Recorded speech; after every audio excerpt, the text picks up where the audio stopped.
Good morning everyone. कैसे हैं आप सभी लोग? हम्म। कैसे हो? मस्त हो? बढ़िया पढ़ाई चल रही है? कोई दिक्कत समस्या? नहीं, सब मजे में? चलो, तो मजे मजे में शुरू करते हैं अपनी आज की क्लास को भी। आज की इस क्लास में हम लोग क्या कवर करेंगे? कल तक के करंट अफेयर्स के 10 इंपॉर्टेंट क्वेश्चंस को मात्र 10 मिनट में कवर करेंगे। तो शुरू करते हैं हम आज की क्लास को। पहला क्वेश्चन आपसे क्या पूछने जा रहा है? पहला क्वेश्चन कह रहा है कि when is national cancer awareness day observed? क्या पूछा गया कि जो राष्ट्रीय कैंसर जागरूकता दिवस है ये कब मनाया जाता है? तो ये जो दिन है ये सेलिब्रेट किया जाता है 7 नवंबर यानी कि 7 नवंबर को। अच्छा, बात की जाए इस दिन के बारे में तो ये दिन, ऐसा कोई दिन भारत में मनाया जाएगा इसके लिए अनाउंसमेंट हुई सितंबर 2014 में, सितंबर 2014 में, है ना? किसके द्वारा ये कहा गया? Union ministry of health and family welfare के द्वारा, जिसके उस टाइम पर मिनिस्टर कौन थे? डॉक्टर हर्षवर्धन। अच्छा, दूसरी बात आपके दिमाग में ये खटकनी चाहिए कि भाई 7 तारीख ही क्यों चूज करी गई, 7 नवंबर को ही क्यों हम राष्ट्रीय कैंसर दिवस मनाते हैं? तो 7 तारीख इसलिए चूज की गई क्योंकि इस दिन बर्थ एनिवर्सरी होती है मैरी क्यूरी की, है ना? Marie Curie Nobel prize winner है, साइंटिस्ट है, सभी लोगों को पता ही होगा। ठीक है, क्यों मैरी क्यूरी की ही बर्थ एनिवर्सरी से सिलेक्ट की गई? तो भाई इसलिए सिलेक्ट की गई क्योंकि मैरी क्यूरी ने खोज की थी रेडियम और पोलिनियम की। अच्छा, अब ये जो रेडियम और पोलिनियम है इनका यूज होता है कैंसर के ट्रीटमेंट में, जो रेडियोथेरेपी होती है उसके ट्रीटमेंट में इनका यूज होता है। इसीलिए जो राष्ट्रीय कैंसर दिवस है, राष्ट्रीय कैंसर जागरूकता दिवस है, वो 7 नवंबर को मनाया जाता है। बात समझ में आई? अच्छा, आज आप लोगों का क्वेश्चन फॉर यू ये है कि क्या मैरी क्यूरी को और भी कोई नोबेल प्राइज, मतलब मैरी क्यूरी को कितने नोबेल प्राइज मिले? 1 2 4 5 10 15 20 50, कितने? है ना? और किस डिस्कवरी के लिए मिले? है ना? किस फील्ड में मिले?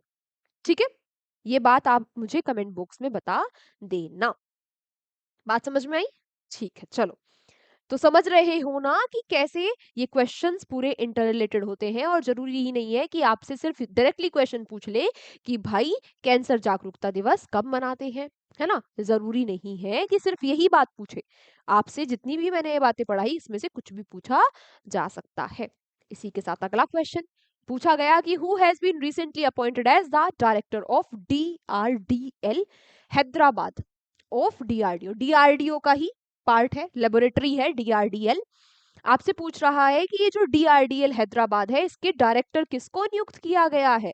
तो ये डायरेक्टर कौन बन गए हैं? डायरेक्टर बन गए हैं कौन? अंकती राजू। नाम इनका आप याद रखना। DRDL होता क्या है? Defence research and development laboratory. ठीक है, चलो। DRDO क्या होता है वैसे? Defence research and development organisation. DRDO के बारे में हम बहुत बार पढ़ते हैं। स्थापना इसकी 1958 में हुई। हेडक्वार्टर्स इसके कहाँ है? नई दिल्ली में है। और इसके हेड कौन है? समीर वी कामत, है ना? ये बात आपको पता होगी क्योंकि बहुत बार हम इस बात को रिवाइज करते हैं, है ना? जब भी क्वेश्चन आ जाता है DRDO का तभी रिवीजन हो जाता है। फिर पूछा गया कि which bank has recently launched a unique initiative to honour the multi faceted personality of its employees. हाल ही में किस बैंक ने अपने कर्मचारियों के बहुआयामी व्यक्तित्व को सम्मानित करने के लिए एक अनूठी पहल की शुरुआत की है? तो ये अनूठी पहल की शुरुआत की है SBI ने। SBI यानी कि स्टेट बैंक ऑफ इंडिया ने। अब ये अनूठी जो पहल है ये है क्या? SBI star. यहाँ पर स्टार की फुल फॉर्म है staff talent acknowledgement and recognition. ठीक है, ये फुल फॉर्म याद रखना। अब ये अनूठी पहल है क्या? ये SBI स्टार है क्या? ये SBI स्टार है कि भाई जो एम्प्लॉयज है SBI के, ना सिर्फ उन्हें कर्मचारियों की तरह बल्कि उनका जो पेशावर रूप में भी उनको, है ना, जो उनका प्रोफेशनल करियर है, ना सिर्फ उसकी तरह बल्कि उनके कलाकार, उनके अंदर उनकी कोई टैलेंट है, आर्टिस्ट है कोई, है ना, या फिर कोई प्लेयर है, कोई खिलाड़ी है ना, कोई वॉलंटियर है, या फिर कोई रिफॉर्मेटिव सिटीजन है, उनको भी सम्मानित किया जाएगा। है ना, ये सिर्फ आपका प्रोफेशन ही सम्मानित नहीं होगा, उसको ही ऑनर नहीं मिलेगा। इसके अलावा भी अगर आप में कोई भी टैलेंट है ना, आप अच्छी पेंटिंग करते हो, आप अच्छा अच्छा समाज सेवा कर रहे हो, है ना, आप अच्छे खिलाड़ी हो, तो उसको भी सम्मान दिया जाएगा। ये अनूठी, ऑब्वियसली अनूठी पहल है और बहुत ही अच्छी पहल है जो शुरू की है एसबीआई ने, एसबीआई स्टार के नाम से, याद रखना, और स्टार की फुल फॉर्म भी।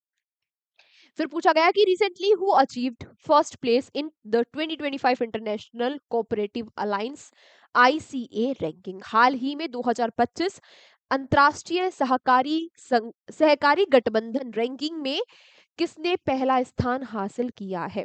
तो ये पहला स्थान इस रैंकिंग में हासिल किया है अमूल ने, और इस रैंकिंग में दूसरे स्थान पर आया है आईएफएफसीओ। ठीक है, बात की जाए इस रैंकिंग के बारे में, तो ये रैंकिंग जो है वो कहां पर रिलीज की गई? कॉन्फ्रेंस हो रही थी आईसीएआर CM50 की दोहा, कतर में, वहां पर ये रैंकिंग रिलीज की गई जिसमें टॉप पर अमूल है। ठीक है, चलो नेक्स्ट, अमूल दूध पीता है इंडिया, है ना। चलो next, recently India has launched a science and technology partnership dashboard with whom? हाल ही में भारत ने किसके साथ विज्ञान और प्रौद्योगिकी साझेदारी डैशबोर्ड लॉन्च किया है? तो भारत ने ये विज्ञान और टेक्नोलॉजी, साइंस और टेक्नोलॉजी के लिए जो डैशबोर्ड साझा किया है, ये किसके साथ साझेदारी की है? यूके के साथ। नाम आया यूके का, यूके क्या है? यूनाइटेड किंगडम है। लंदन यहाँ की कैपिटल है, और किर स्टामर यहाँ के क्या है? प्रधानमंत्री है। फिर पूछा गया कि recently who has been elected mayor of New York city. काफी न्यूज में है ये, काफी चर्चाओं में है कि भाई न्यूयॉर्क जो सिटी है उसके मेयर कौन बन गए हैं? तो ये मेयर बन गए हैं कौन? ये बन गए हैं भाई जोहरान ममदानी। अच्छा, ये क्यों इतने न्यूज में है जोहरान ममदानी? ये मेयर बनने वाले इस सिटी के पहले मुस्लिम हैं। ठीक है, इसके अलावा साउथ एशिया से बिलोंग करने वाले ये पहले व्यक्ति हैं। इसके अलावा एक सदी से भी ज्यादा में ये यंगेस्ट, सबसे कम उम्र के मेयर है। ठीक है, कहां से बिलोंग करते हैं ये? इनका जन्म तो हुआ युगांडा युगांडा में, लेकिन ये इंडियन ओरिजिन के पर्सन है। ठीक है, कहां से मेयर बने हैं? न्यूयॉर्क सिटी से। चल, फिर पूछा गया कि where did CBSE host its first international and 31st annual conference of Sahodaya school complex. हाल ही में सीबीएसई ने अपना पहला सहोदय स्कूल कॉम्प्लेक्स का पहला अंतरराष्ट्रीय और 31वां वार्षिक जो सम्मेलन है, इसका आयोजन कहां पर किया है? तो इसका आयोजन किया है सीबीएसई ने कहां पर? दुबई में। सीबीएसई क्या है?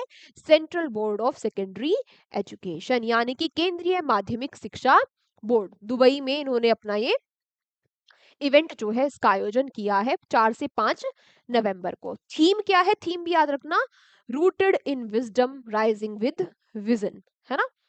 ये इसका क्या है? ये इसकी थीम है। Next, recently India has exported fortified rice to. अभी हाल ही में भारत ने जो फोर्टिफाइड राइस है ये किसको एक्सपोर्ट किए हैं, किसको निर्यात किया है भारत ने इन फोर्टिफाइड राइस का? तो भारत ने कोस्टरिका को निर्यात किया है फोर्टिफाइड राइस का। अब ये फोर्टिफाइड राइस होते क्या है? तो फोर्टिफाइड राइस होते हैं कि भाई जो चावल होता है उनपे एक्स्ट्रा कोटिंग कर दी जाती है आयरन की, विटामिन की, है ना, जिससे वे ये और भी ज्यादा हेल्दी हो जाते हैं ना, कुपोषण या एनीमिया जैसी जो चीजें होती है उनसे लड़ने के लिए ये काम आते हैं, यानी कि और भी ज्यादा हेल्दी हो जाते हैं, इन सिंपल वर्ड्स। ठीक है, कहाँ से भेजे गए? 12 मेट्रिक टन ये राइस भेजे गए छत्तीसगढ़ से, ये बात भी याद रखना। Next, recently who formalised a partnership with Elon Musk Starlink for satellite broadband. हाल ही में सैटेलाइट ब्रॉडबैंड के लिए एलन मस्क के, किसका है? स्टारलिंक, याद रखना, एलन मस्क के स्टारलिंक के साथ साझेदारी को औपचारिक की साझेदारी क्या पूछा कि सैटेलाइट ब्रॉडबैंड के लिए एलन मस्क के स्टारलिंक के साथ साझेदारी को औपचारिक रूप से किसने कर दिया है? तो ये औपचारिक रूप से साझेदारी कर ली है स्टारलिंक के साथ महाराष्ट्र ने। महाराष्ट्र के जो दूर दराज के एरिया है अब वहां तक जो नेटवर्क है, जो इंटरनेट है, वो कैसे पहुंचेगा? स्टारलिंक के थ्रू। स्टारलिंक क्या है आप लोगों को पता ही होगा कि ये एलन मस्क का है। इसमें क्या किया हुआ है? इसमें सैटेलाइट बिछाई हुई है पूरी अर्थ के ऊपर, है ना। और वो जो सैटेलाइट है वो क्या प्रोवाइड कराती है? वो इंटरनेट प्रोवाइड कराती है ना। अब बहुत ही दूर दराज के जो एरिया है, रिमोट एरिया है, वहां तक टावर्स नहीं बने हुए हैं। अब वहां पर अगर इंटरनेट चाहिए तो कैसे जाएगा? तो वो इसी वहां तक इंटरनेट पहुंचाने के लिए महाराष्ट्र ने साझेदारी कर ली है एलन मस्क के स्टारलिंक के साथ। नाम आया महाराष्ट्र का। महाराष्ट्र की कैपिटल मुंबई है। देवेंद्र फडणवीस यहाँ के मुख्यमंत्री है और आचार्य देवव्रत यहाँ के गवर्नर है। आज का लास्ट क्वेश्चन की recently who has been conferred the prestigious Manohar Parrikar Yuva scientist award 2025। हाल ही में मनोहर पारिकर युवा वैज्ञानिक पुरस्कार 2025 से किसको सम्मानित किया गया? तो ये सम्मान मिला है डॉक्टर साई गौतम गोपाल कृष्णन जी को। ठीक है, चलो। अच्छा, ये जो अवार्ड है किसके नाम पर है? तो ये अवार्ड है हमारे पूर्व डिफेंस मिनिस्टर और गोवा के मुख्यमंत्री ये रह चुके हैं मनोहर पारिकर, उनके नाम पर ये अवार्ड दिया जाता है। ठीक है, साइंस के फील्ड में, साइंस और टेक्नोलॉजी के फील्ड में ये जो अवार्ड दिया जाता है, इसमें सबसे ज्यादा प्राइज मनी मिलती है। कितनी प्राइज मनी मिलती है इसमें? 5 लाख की, है ना, जो कि सबसे ज्यादा है ना। यंग जो साइंटिस्ट है उनको इस अवार्ड से सम्मानित किया जाता है। ये आप नाम से ही समझ गए होंगे क्योंकि ये युवा साइंटिस्ट अवार्ड है। बात समझ में आई? चलो, आज की क्लास यहीं तक है। अब आप लोगों से मुलाकात होगी अगली क्लास में। तब तक के लिए आप लोगों को क्या करना है? अपने नोट्स बना लेने हैं, अच्छे से रिवीजन कर लेना है ना। पीडीएफ कहाँ मिल जाएगी इस क्लास की? हमारे टेलीग्राम चैनल पर एग्जाम जर्नी के, वहां से आप पीडीएफ ले लेना। मिलते हैं आपसे अगली क्लास में। Take care, bye bye.